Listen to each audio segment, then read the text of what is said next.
ગુજરાતી વ્યાકરણના પેટ સાથે જોડાયેલા છે. એમને 2019 ની અંદર જીપીએસસી ક્લાસ 2 એની પરીક્ષા છે એ પાસ કરી અને અત્યારે ગાંભોઈ કોલેજ હિંમતનગર પાસે જ આવેલી છે. ત્યાં ગુજરાતીના પ્રોફેસર છે.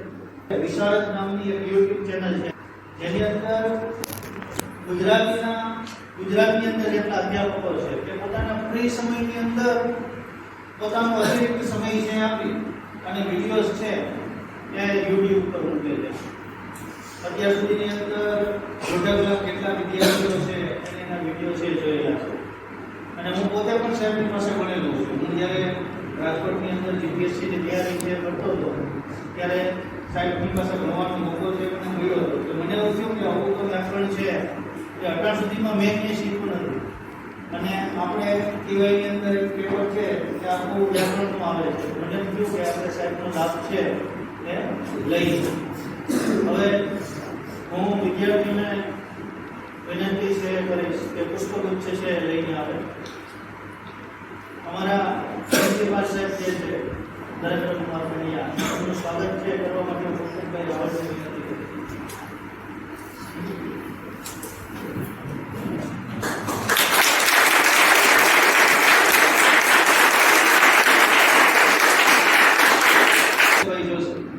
એમનું સ્વાગત કરવા માટે હું રમેશચંદ્ર શુક્લા સાહેબને વિનંતી કરું.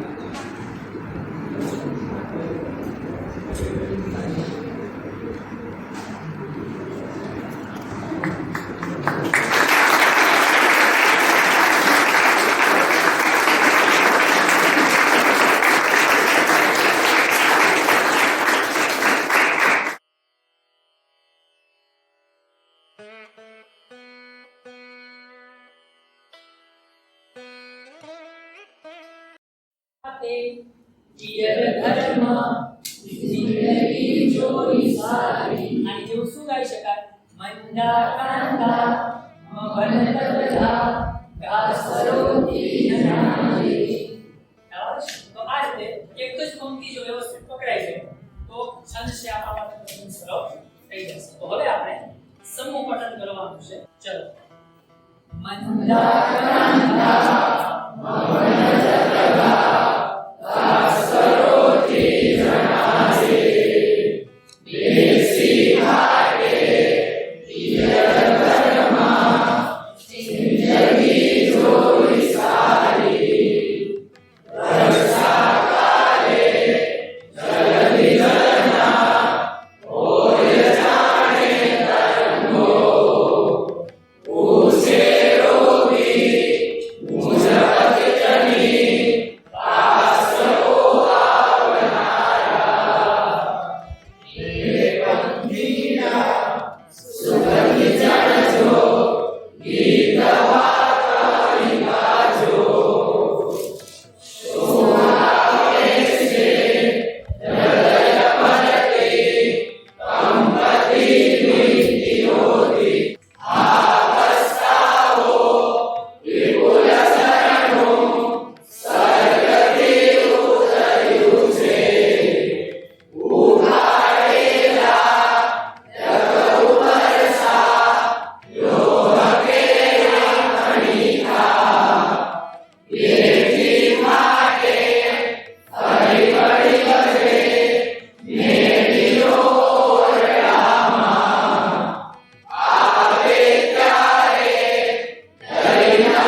એ ચશ્મા આંખ છે તો જોઈ જ શકે અને એ સહજ જોઈ શકે.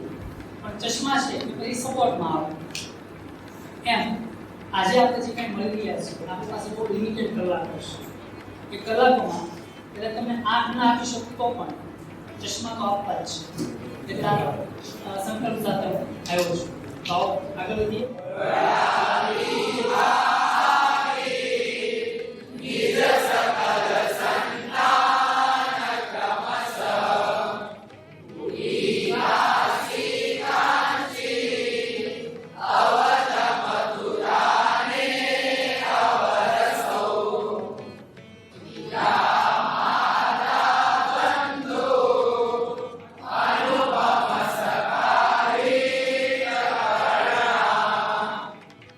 Hari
રાખે દલપતરામ. આ રીતે બોલ્યું પણ એ ક્યાં આવતો તો છેડા આવતો પણ હવે અહીંયા સ્ટાર્ટિંગમાં જાઉં તો એ દલપતરામનો ઉચ્ચાર અલગ થઈ ગયો. કહે દલપતરામ એમ કરી દો તો પછી રાજ અધિરાજ સુનો એ રીતે થોડા લઈ લંબાઈ લઈને સેટ કરવો પડે. તો અહીંયા કહે દલપતરામ રાજ અધિરાજ સુનો આ રીતે બોલવાનું છે. તો ચલો ફરી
સમજુઓ આને ગાવાની એક ખાસ વિશેષતા એ છે કે ચોથું ચરણ છે ને હંમેશા રિપીટ થાય. તમે કબીરવાણી સાંભળ્યું આપણને ખ્યાલ છે તો ચોથું ચરણ છે એ રિપીટ થાય છે અને એટલા માટે દ્વૈત સ્થાન પણ છે. શું છે એક જ પંક્તિ તમને પૂછી દીધી તો તમે આટલું કહો ને કાળી ધોળી રાતી ગાય ઈ પાણી ચરવા જા પછી આ યાદ નથી કરવાનું આગળ નથી થતું બીજું પણ ચોથું ચરણ છે. ચાર બે પંક્તિમાં પૂછો હોય તો ચોથું ચરણ આવે તો એ રિપીટ થાય છે. તો ચલો એક વખત આપણે સમૂહ પઠન કરી દઈએ. આવડશે ને? ચલો કાળી ધોળી રાતી ગાય ઈ પાણી ચરવા જાય સારવોને આચળ ચાર ગુજરાતી ઉડાડે માં ગુજરાતી ઉડાડે માં એક મુરકને પથરેલા પૂજે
જીવનમાં જગદંબે છે ને એને ધ્રુવપંક્તિ તરીકે રાખવાની. શું કામ? તમને ખબર પડી જાય ને કે મારે સર જેમ જગદંબે કરવાનું છે એને ચોપડે બધી ધરશો નહીં, ઘણા બધા શું બધી ધરશો. બરાબર? ટ્રાય કરજો તો ફ્રી બધી ધરશો. ચલો ફરીથી એક વાર. દીપકના બે દીકરા કાજળની અજવાળ એક કપૂર કાળું કરે બીજો દિયે પ્રકાશ ઓમ જયો જયો મા જગદંબે. જે પાછળ બોલવાનું. બરાબર? ચલો આગળ. વણતા પંડિતની પછે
યમુના જળમાં કેસર ઘોળી સ્નાન કરાવું શામ.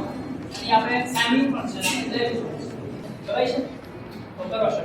પુષ્પતરી માંગરીએ બેસી અસતુ કોણ ચિરંતરહાસ ઉદરી ઉદરી ઉદે કોનો સુરવિનો કરિત પુલકિત સ્વાસ હેર ગયા ને હેર ગયા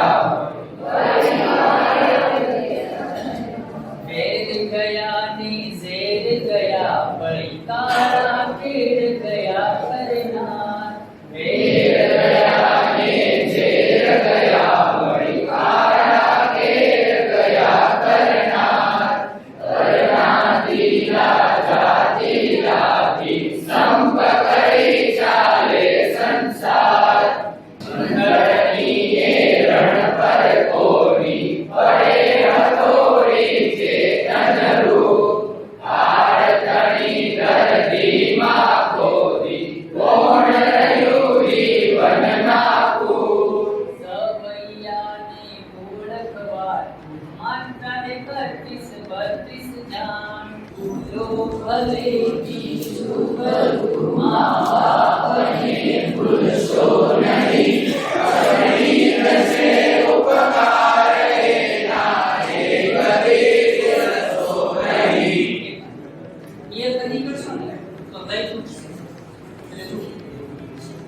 અગણિત છે ઉપકાર ને ના કદી વિસરશો નહીં.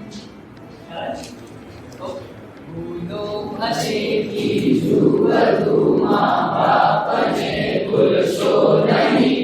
અગણિત છે ઉપકાર ને ના કદી વિસરશો નહીં. નજર મારી કરે યાદી ભરી ત્યાં आसु मही आकृति यादी जल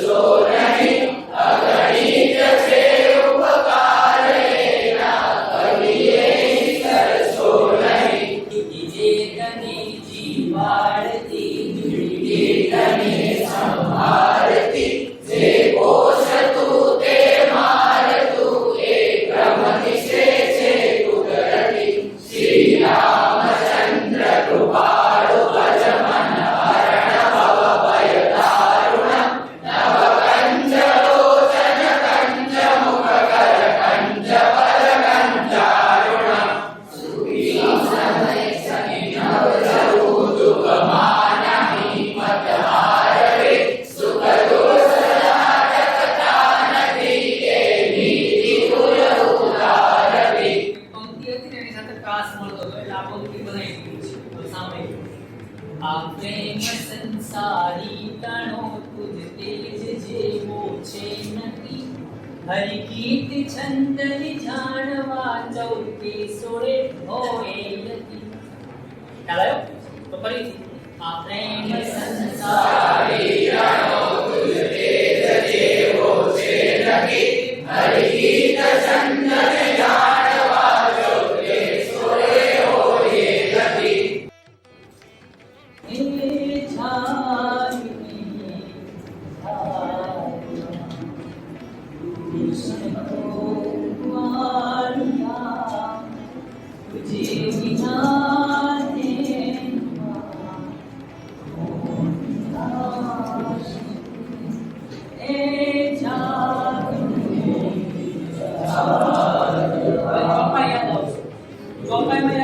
છેલ્લું ચરણ છે એને ફરીથી આપણે ગાવાનું આવતું બરાબર.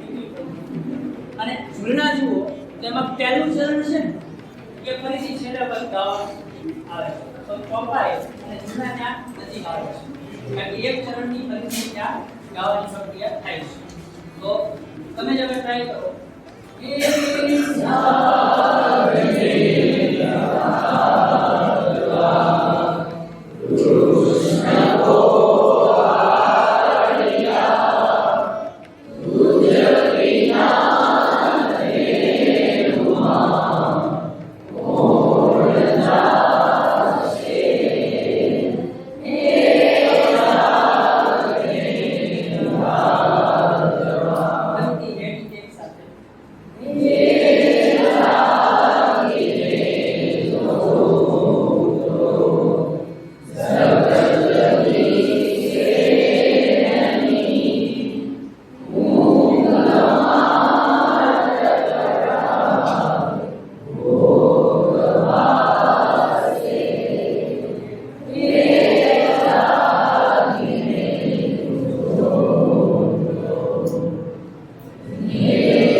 આજ મહારાજ જલ એટલા કોઈ મૂકી દીધી, પણ એનો જે આપણે લઈ છે એ જાળવવા માટે આપણે ફરીથી વિકસિત કરવી છે. આગળ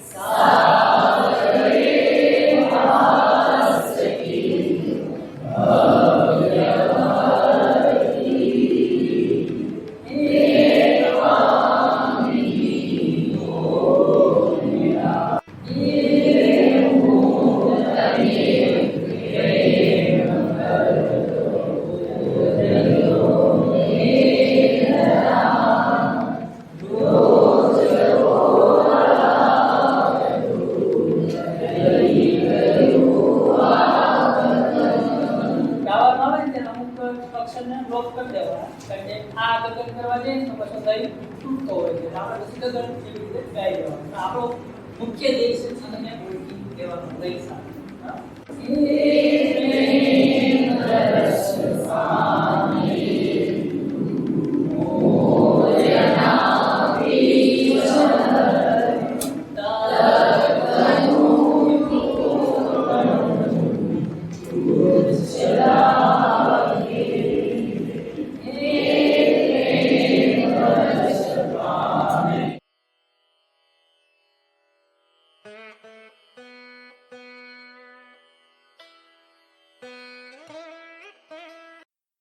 પાનખરોમાં પાનખર એ તો આપણે બધે જોયું છે, પાનખરમાં પાનખરે, પણ એની સાથે ઝાડનો આખો વાનખર, જે લીલુંછમ ઝાડ હોય એ એકદમ ભૂરા કલરનું થઈ જાય છે, તો ઝાડનો આખો વાનખર ત્યારે સારું લાગ્યા ને જંગલને બાજીને બેઠ બાલકનું એકાંત ઘર ત્યારે સારું લાગ્યા. આ આપણી લાગણી વશ કવિની પંક્તિઓ છે, પણ પછી આગળ શું કહ્યું છે કે સામેની ફૂટપાથ ઉપર સુતાહો બાળક ભૂખ્યા પેટે આંસુ પીને ઊના શ્વાસે. સામેની ફૂટપાથ ઉપર સુતાહો બાળક ભૂખ્યા પેટે આંસુ પીને ઊના શ્વાસે. પછી સામેની ફૂટપાથ ઉપર કોઈ હોટલ આલી શાન મળે ત્યારે સારું લાગે. અને આગળ કહે છે કે વર્ષોથી પર્વત ચડનારા માણસની ચારે બાજુ હો ખાઈ ખાઈને ઊંડી ખીણ. વર્ષોથી પર્વત ચડનારા માણસની ચારે બાજુ હો ખાઈ ખાઈને ઊંડી ખીણો.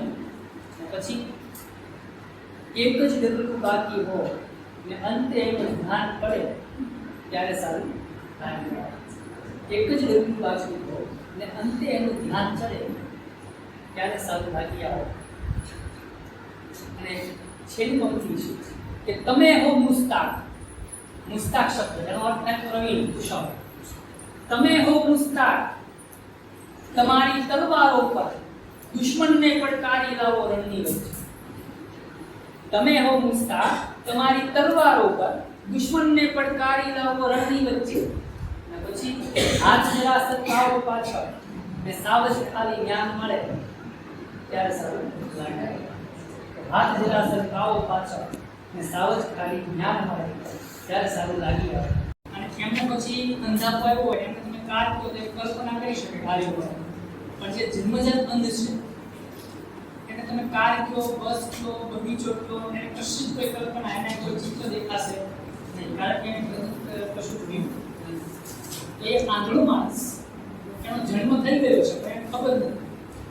એટલે કવિને પ્રશ્ન કરે છે, શું કહે છે કે હે કવિ, શું હું નીકળ્યો ના હજી ગર્ભમાંથી બહાર? હે કવિ, શું હું હજી નીકળ્યો ના ગર્ભમાંથી બહાર કે મારા જન્મને હવે કેટલી છે વાર? અને બહુ કીર્તિ સુણીતી આ જગતની સ્વર્ગમાં, બહુ કીર્તિ સુણીતી આ જગતની સ્વર્ગમાં, અને આવવાની લાઈમાં ને લાઈમાં હું મારી દેવ દીકરીઓ ભૂલી ગયા કરતો જોડી છે. તો મિત્રો આપણે જેનમાં આપણે આંખો આપી, પણ એ આંખોથી શું જોવું, કેટલું જોવું અને કેવી રીતે જોવું એ કામ આવા વિદ્યાર્થીઓ કરી રહ્યા છે.